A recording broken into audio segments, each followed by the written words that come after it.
ನಮಸ್ಕಾರ ಸ್ನೇಹಿತರೆ, ಸಿಂಪಲ್ ಆಗಿ ಒಂದು ಅಡುಗೆಗೆ ಸ್ವಾಗತ. ಇವತ್ತು ರವೆಯಿಂದ ಒಂದು ಸಿಹಿ ತಿನಿಸನ್ನ ಮಾಡ್ತಾ ಇದ್ದೀನಿ. ಇದು ತುಂಬ ಸುಲಭನಾಗಿ ಮಾಡುವಂಥದ್ದು ಮತ್ತು ಕಡಿಮೆ ಟೈಮಲ್ಲಿ ಕೂಡ ಆಗುತ್ತೆ. ಇದರಲ್ಲಿ ಏನೇನು ನಾವು ಪದಾರ್ಥ ಬಳಸಿದ್ದೀವಿ ಅದು ಸಾಮಾನ್ಯವಾಗಿ ಮನೆಯಲ್ಲಿ ಇರುತ್ತೆ. ಇದನ್ನ ಹೇಗೆ ಮಾಡೋದು ಅಂತ ನೋಡೋಣ. ಈಗ ಪಾಕ ಮಾಡ್ಕೋತಾ ಇದ್ದೀನಿ. ಒಂದು ಪಾತ್ರೆಗೆ ನಾನು 2 ಕಪ್ನಷ್ಟು ನೀರು ಹಾಕ್ಕೋತಾ ಇದ್ದೀನಿ. ಎಷ್ಟು ನೀರು ತೊಗೊಂಡಿರ್ತೀವಿ ಅಷ್ಟೇ ಸಕ್ಕರೆನ ಹಾಕ್ಕೋಬೇಕು. ಅಂದರೆ 2 ಕಪ್ ನೀರಿಗೆ 2 ಕಪ್ನಷ್ಟು ಸಕ್ಕರೆ ಹಾಕ್ಕೋತಾ ಇದ್ದೀನಿ. ಚೆನ್ನಾಗಿ ಮಿಕ್ಸ್ ಮಾಡ್ಕೋಬೇಕು. ಅಕಸ್ಮಾತಾಗಿ ನಿಮ್ಮ ಸಕ್ಕರೆನಲ್ಲಿ ಏನಾದರೂ ಗಲೀಜು ಇದ್ದಿದ್ದಾದರೆ ಅದಕ್ಕೆ 1 ಸ್ಪೂನ್ನಷ್ಟು ನೀವು ಹಾಲು ಹಾಕಿದ್ರೆ ಮೇಲೆ ಬಂದುಬಿಡುತ್ತೆ. ಅದನ್ನು ಆಮೇಲೆ ಸೌಟಿನ ಸಹಾಯದಿಂದ ತೆಗೆದು ಬಿಡ್ಬೋದು. ಈಗ ಚೆನ್ನಾಗಿ ಮಿಕ್ಸ್ ಮಾಡ್ಕೋತಾ ಇದ್ದೀನಿ. ಸಕ್ಕರೆ ನೀರಲ್ಲಿ ಕರಗಬೇಕು. 2 ಏಲಕ್ಕಿ ಹಾಕ್ಕೊಂಡಿದ್ದೀನಿ. ನಾನಿಲ್ಲಿ ಪುಡಿ ಹಾಕ್ಕೊಂಡಿಲ್ಲ, ಇಡಿಯಾಗಿ ಹಾಕ್ಕೊಂಡಿದ್ದೀನಿ. ಈಗ ಚೆನ್ನಾಗಿ ಮಿಕ್ಸ್ ಮಾಡ್ಕೋತಾ ಇದ್ದೀನಿ. ಸಕ್ಕರೆ ಎಲ್ಲ ಸಂಪೂರ್ಣವಾಗಿ ಕರಗಿದೆ. ಇದನ್ನು ಈಗ ಕುದಿಯೋಕ್ಕೆ ಬಿಡೋಣ. ಈಗ ಕುದಿಯೋಕ್ಕೆ ಶುರುವಾಗಿ ಒಂದು 5 ನಿಮಿಷ ಕುದಿಬೇಕು. 5 ನಿಮಿಷದಲ್ಲಿ ಅದು ಅಂಟು ಪಾಕದ ಥರ ಬರಬೇಕು. ಒಂದೆಡೆ ಅಲ್ಲ, ಸುಮ್ಮನೆ ಅಂಟು ಬಂದರೆ ಸಾಕು. 1 ಚಿಟಿಕೆಯಷ್ಟು ನಾನು ಇಲ್ಲಿ ಕೇಸರಿ ದಳಗಳನ್ನ ಹಾಕ್ಕೊಂಡಿದ್ದೀನಿ. ನೀವು ಬೇಕಾದರೆ ರೋಸ್ ಎಸೆನ್ಸು ಏನು ಬೇಕಾದರೂ ಹಾಕ್ಕೋಬೋದು. ಒಂದು ಸಲ ಚೆಕ್ ಮಾಡಿ ನೋಡ್ಕೋಬೇಕು. ಈ ಥರ ಅಂಟ್ತಾ ಇದೆ ಅಂತಾದರೆ ಪಾಕ ರೆಡಿಯಾಗಿದೆ. ನೀವು ಆವಾಗ ಸ್ವಿಚ್ ಆಫ್ ಮಾಡಿ ಆರಕ್ಕೆ ಬಿಡ್ಬೋದು. ಈಗ ಸ್ವಿಚ್ ಆಫ್ ಮಾಡ್ಕೊಂಡಿದ್ದೀನಿ. ಕೊನೆಯಲ್ಲಿ 1 ಸ್ಪೂನ್ನಷ್ಟು ನಿಂಬೆಹಣ್ಣಿನ ರಸ ಇಲ್ಲ 1 ಸ್ಪೂನ್ನಷ್ಟು ವಿನೇಗರ್ನ ಹಾಕ್ಕೊಂಡು ಮಿಕ್ಸ್ ಮಾಡಿ ಇಡಬೇಕು. ಇದು ಹಾಕ್ಕೊಳ್ಳೋದ್ರಿಂದ ಪಾಕ ಗಟ್ಟಿಯಾಗಲ್ಲ, ಹಾಗಾಗಿ ಇದನ್ನು ಹಾಕ್ಕೊಂಡಿದ್ದೀನಿ. ಈಗ ಚೆನ್ನಾಗಿ ಮಿಕ್ಸ್ ಮಾಡಿ ಆರಕ್ಕೆ ಬಿಡೋಣ. ಈಗ ಒಂದು ಬಾಣಲೆ ಇಟ್ಕೊಂಡು 1 ಸ್ಪೂನ್ನಷ್ಟು ತುಪ್ಪ ಹಾಕ್ಕೋತಾ ಇದ್ದೀನಿ. ಅದಕ್ಕೆ 1 ಕಪ್ನಷ್ಟು ಚಿರೋಟಿ ರವೆನ ಹಾಕ್ಕೋತಾ ಇದ್ದೀನಿ. ಸಣ್ಣ ಊರಿನಲ್ಲಿ ತುಪ್ಪದಲ್ಲಿ ಇದನ್ನು ಹುರ್ಕೋಬೇಕು. ಆದಷ್ಟು ಉರಿ ಸಣ್ಣದಿರಲಿ, ಒಳ್ಳೆ ಘಮ ಬರೋ ತನಕ ಹುರ್ಕೋಬೇಕು. ಸುಮಾರು 5 ರಿಂದ 6 ನಿಮಿಷ ಆಗಬಹುದು. ತುಂಬ ಹಗುರವಾಗಿ ಆಗಬೇಕು, ಆದರೆ ಕಲರ್ ಚೇಂಜ್ ಆಗಕೂಡ್ದು. ಈಗ ನೋಡಿ, ಈ ಥರ ಹಗುರವಾಗಿ ಆಗ್ತಾ ಇದೆ. ಒಳ್ಳೆ ಘಮ ಬಂದ ತಕ್ಷಣ ಮಿಕ್ಕ ಪದಾರ್ಥನ ಸೇರಿಸ್ಕೋಬೋದು. ಈಗ ನಾನು ಸುಮಾರು 1.5 ಕಪ್ನಷ್ಟು, 1 ಕಪ್ ರವೆ ಆದರೆ 1.5 ರೂಮ್ ಟೆಂಪ್ರೇಚರಲ್ಲಿ ಇರುವಂಥ ಹಾಲನ್ನ ಹಾಕ್ಕೋತಾ ಇದ್ದೀನಿ. ಚೆನ್ನಾಗಿ ಮಿಕ್ಸ್ ಮಾಡ್ಕೋಬೇಕು. ಆದಷ್ಟು ಉರಿ ಸಣ್ಣದಿರಲಿ, ಇಲ್ಲ ಅಂತಂದರೆ ಬೇಗ ಸೀದೋಗುತ್ತೆ. ಈಗ ನಿಧಾನಕ್ಕೆ ಈ ಥರ ಮಿಕ್ಸ್ ಮಾಡ್ಕೋಬೇಕು. ಎಲ್ಲೂ ಗಂಟುಗಳು ಇರಬಾರ್ದು. ಅಕಸ್ಮಾತಾಗಿ ಗಂಟುಗಳು ಬಂದರೆ ಈ ಥರ ಸೌಟಿನ ಹಿಂಬದಿಯಿಂದ ಈ ಥರ ಪ್ರೆಸ್ ಮಾಡ್ಕೋತಾ ಇರಬೇಕು. ಕೈ ಆಡಿಸ್ತಾ ಇದ್ದರೆ ಚೆನ್ನಾಗಿ ಮಿಕ್ಸ್ ಆಗುತ್ತೆ. ನೋಡಿ, ಗಟ್ಟಿ ಆಗ್ತಾ ಬರ್ತಾ ಇದೆ. ರವೆ ಬೇಯ್ತಾ ಇದೆ ಹಾಲಲ್ಲಿ. ಈ ಥರ ಮಾಡ್ಕೋತಾ ಇರಬೇಕು ಆಗಾಗ. ಈಗ ಗಟ್ಟಿ ಆಗ್ತಾ ಇದೆ. ಸೈಡ್ಸ್ ಎಲ್ಲ ಬಿಡೋಕ್ಕೆ ಶುರುವಾಗಿದೆ. ಸಂಪೂರ್ಣವಾಗಿ ಇಡಿಯಾಗಿ ಬಂದಾಗ ಹದ ಸರಿಯಾಗಿದೆ ಅಂತ. ಇದನ್ನು ಸ್ವಿಚ್ ಆಫ್ ಮಾಡಿಕೊಂಡು ತಟ್ಟೆ ಮುಚ್ಚಿ ಒಂದು 5 ರಿಂದ 10 ನಿಮಿಷ ಬಿಡೋಣ. ಆ ಬಿಸಿಗೆ ಇನ್ನೊಂದು ಸ್ವಲ್ಪ ಹೊತ್ತು ಬೇಯುತ್ತೆ. ಈಗ ಸಂಪೂರ್ಣವಾಗಿ ಬೆಂದಿದೆ.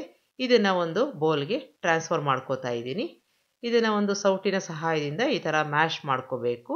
ಸ್ವಲ್ಪ ಆರಿದ ಹಾಗೆ ಆಗುತ್ತೆ, ಜೊತೆಗೆ ಮ್ಯಾಶ್ ಮಾಡಿಕೊಂಡಾಗೂ ಆಗುತ್ತೆ. ಈ ಥರ ಹಿಟ್ಟಿನ ಥರ ಆಗಬೇಕು ಅದು. ಈಗ ಚೆನ್ನಾಗಿ ಮಿಕ್ಸ್ ಮಾಡ್ಕೊಂಡಿದ್ದೀನಿ ಅಥವಾ ಮ್ಯಾಶ್ ಮಾಡ್ಕೊಂಡಿದ್ದೀನಿ. ಇದಕ್ಕೆ 5 ಸ್ಪೂನ್ನಷ್ಟು ಮಿಲ್ಕ್ ಪೌಡರ್ ಹಾಕ್ಕೋಬೇಕು. ಆದರೆ ಒಟ್ಟಿಗೆ ಹಾಕ್ಕೋಬಾರ್ದು, ಸ್ವಲ್ಪ ಸ್ವಲ್ಪ ಹಾಕ್ಕೊಂಡು ಮಿಕ್ಸ್ ಮಾಡ್ಕೋಬೇಕು. ಚೆನ್ನಾಗಿ ನಾದಿ ಕಲಿಸ್ಬೇಕು. ಮಿಲ್ಕ್ ಪೌಡರ್ ಹಾಕ್ಕೊಳ್ಳೋದು ತುಂಬ ಅವಶ್ಯಕತೆ ಇದೆ ಇಲ್ಲಿ.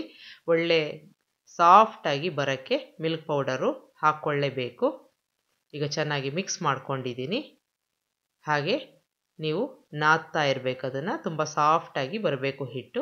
2 ಸ್ಪೂನ್ನಷ್ಟು ಮೈದಾ ಹಾಕ್ಕೋತಾ ಇದ್ದೀನಿ ಬೈಂಡಿಂಗಿಗೋಸ್ಕರ.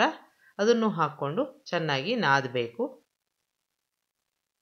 ಈಗ ನೋಡಿ, ಈ ಥರ ಆಗಿದೆ.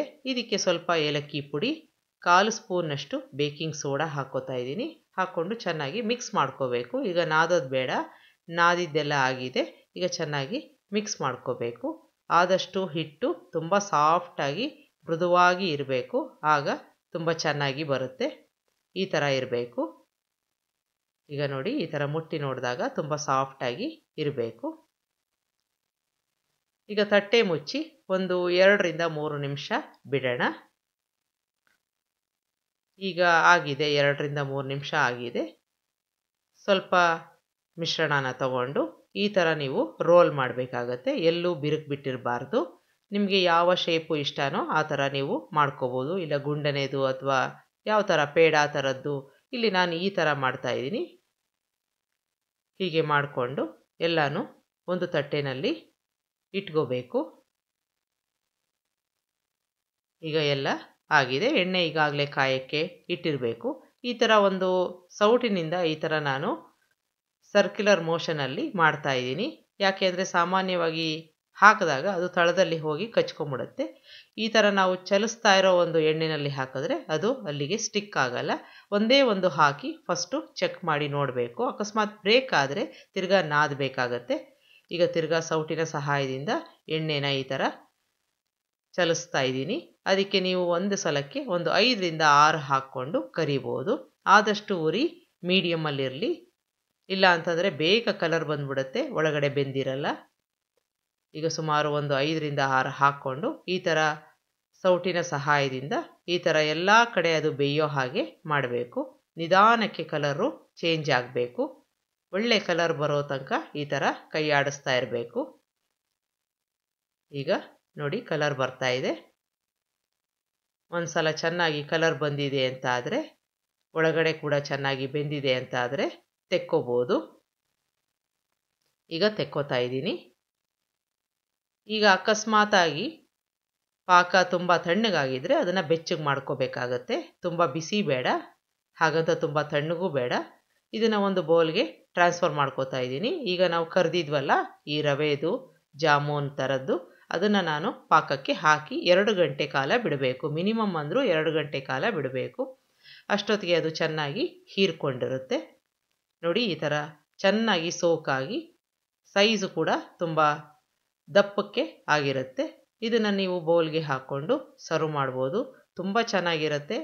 ಒಂದು ಸಲ ಮಾಡಿ ನೋಡಿ. ದಿಢೀರಂತ ಮಾಡುವಂಥದ್ದು. ಸುಮಾರು 8ರಿಂದ 10 ದಿನ ಇಟ್ಕೊಂಡು ತಿನ್ಬೋದು. ಸಂಪೂರ್ಣವಾಗಿ ಪಾಕ ಹೀರ್ಕೊಂಡಿದ್ದಾಗ ಜಾಮೂನ್ ಥರನೇ ಅನಿಸುತ್ತೆ. ನಿಮಗೆ ಈ ರೆಸಿಪಿ ಇಷ್ಟ ಆದಲ್ಲಿ ಲೈಕ್ ಮಾಡಿ, ಶೇರ್ ಮಾಡಿ, ಕಮೆಂಟ್ ಮಾಡಿ. ನನ್ನ ಚಾನಲ್ಗೆ ಸಬ್ಸ್ಕ್ರೈಬ್ ಮಾಡಿ. ನಮಸ್ಕಾರ.